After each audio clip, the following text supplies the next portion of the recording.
today we are getting into some tips about running. So I've been running for like a year now. I started last year like mid-summer, and then the fall and the winter came in and I kind of went into hibernation, and then I started back this year, 2024. I actually started back in March and I did my first 5K run ever here in Nashville. I did the rock and roll series and I really did enjoy that. And then I was like, let me see if I can push myself to do a half a marathon. So I'm doing my first half a marathon. I'm really excited to see how that goes. Hopefully it goes smooth. I've been training for it. I have ran 10 miles.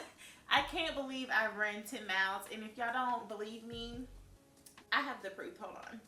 This was yesterday. I ran 10 miles and I did it in 2.5 hours at a 15 average pace. I am trying to work on my pace a little bit better, but I am not trying to be out here running no 8-minute mile. That's just not fun to me. I enjoy running, and I feel like if I start pushing myself to try to do these 8-minute miles, 9-minute miles, I just feel like I would be in discomfort the whole run.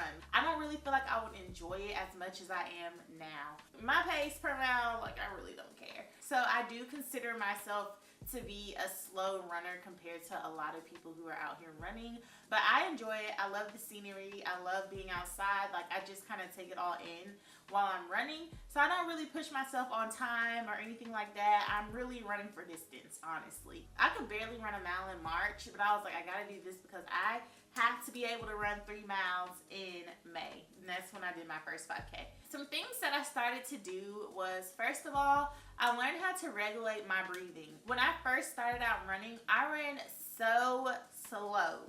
When I say I ran so slow, people would pass me walking.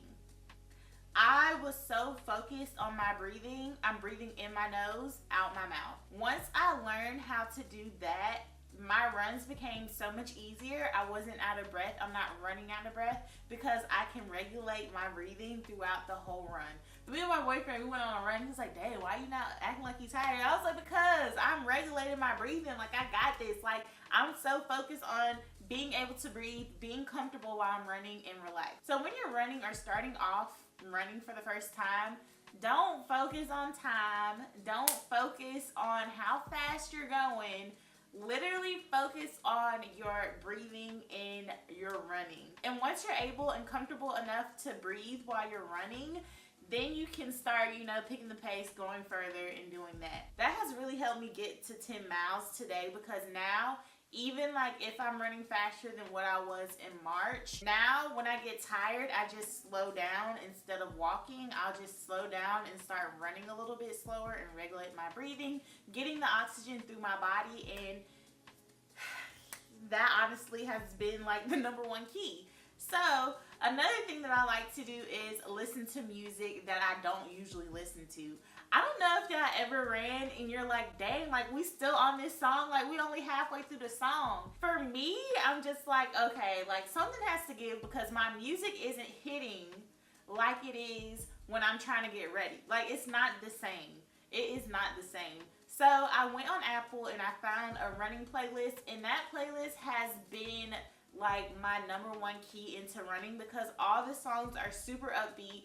All the songs are songs that I don't know. So I'm not running and listening to music I know. It just helps me not really focus on the music and like kind of focus on the beat. Like, just keeps me going, keeps me pushing. I'm not worried about what's going on in my ears. I'm just being able to enjoy what's around me. So that has really helped me a lot while I am running, because sometimes I would try to not listen to music and just listen to my feet pitter patter while I'm running. I cannot stand it, because that is like a mental game. Like, you got to be mentally prepared to like run with nothing in your ears. I rarely do it, and if I do it, that's because my headphones are probably dead. The next thing that has helped me is my running shoes. For the longest, I've been running in shoes that were too small for me, and I didn't even know that, because they felt comfortable. But when you're running, you're supposed to go up a half size, and I also didn't know that. So I went to Feet Fleet. I don't know if it's everywhere, but where I am,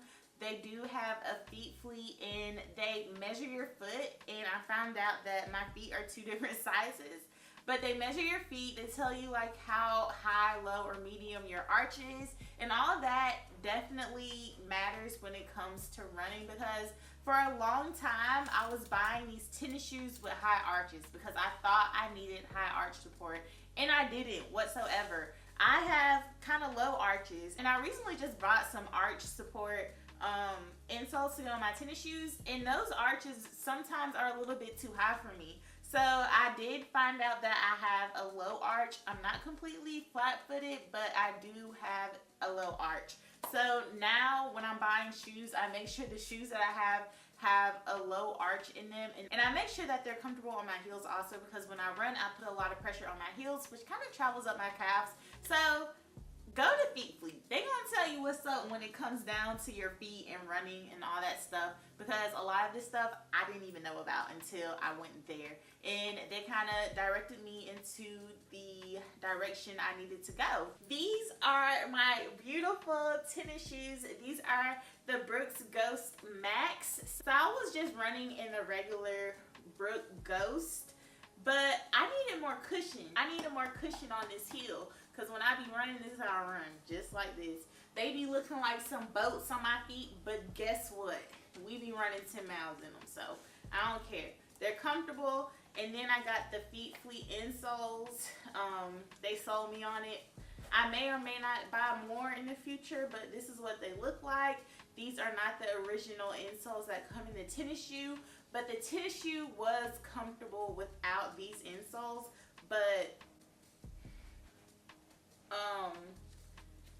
I needed a little bit more arch support. I don't know. It's kind of weird. But these feel excellent on my feet. I honestly feel like if I decided to run a marathon, these would definitely be in my rotation for training. But those are a few of the main things that are crucial to my running journey, because if it wasn't for those three things, I honestly don't feel like I would keep running. But I honestly do enjoy running. I do plan on doing more running content every year, because why not? If I enjoy it, why not share it, right? But I did want to come on here and share, because a lot of people are getting into running. Just make sure you're being safe. Make sure you're being aware of your surroundings. I do want to do like a little safety video for y'all, because I got to show y'all what I be packing. Well, not packing, but I got to show y'all what I be having on me when I be running, just to be safe. I always want to be on the safe side. I'm so paranoid because the folks be getting snatched out here. Especially if you're running by yourself. But yeah, like, I am definitely aware of my surroundings, so I just want y'all to be aware of your surroundings. And also, I recently just bought like a vest, because I feel like I'm officially a part of the running vest club, because I'm running the miles. Like, I'm getting miles. Them shoes I just showed you got some miles on them.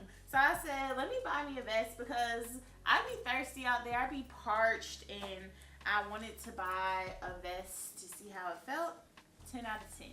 Highly recommend. If you're running, get you a good fanny pack. For the longest, I was running with this fanny pack, and it has helped me so much, because I put all my stuff in it. I put my phone in it. I put my keys in it, and I might put some goos in it. Just now I have my pepper spray and my alarm, and I turn it to the back, so this part will be on my back, and I'll just run all day. Find you a good lightweight fanny pack that won't just be bouncing around on your back while you're running, because stuff like that annoys me. But yeah, this has helped me a lot. So I wanted to come on here and share a few tips with y'all, and kind of do a little introduction into running, because I do plan on posting more running content more. But this is the end of this video. Make sure you like, comment, subscribe, hit the notification bell if you want to see my face a little bit more, and I see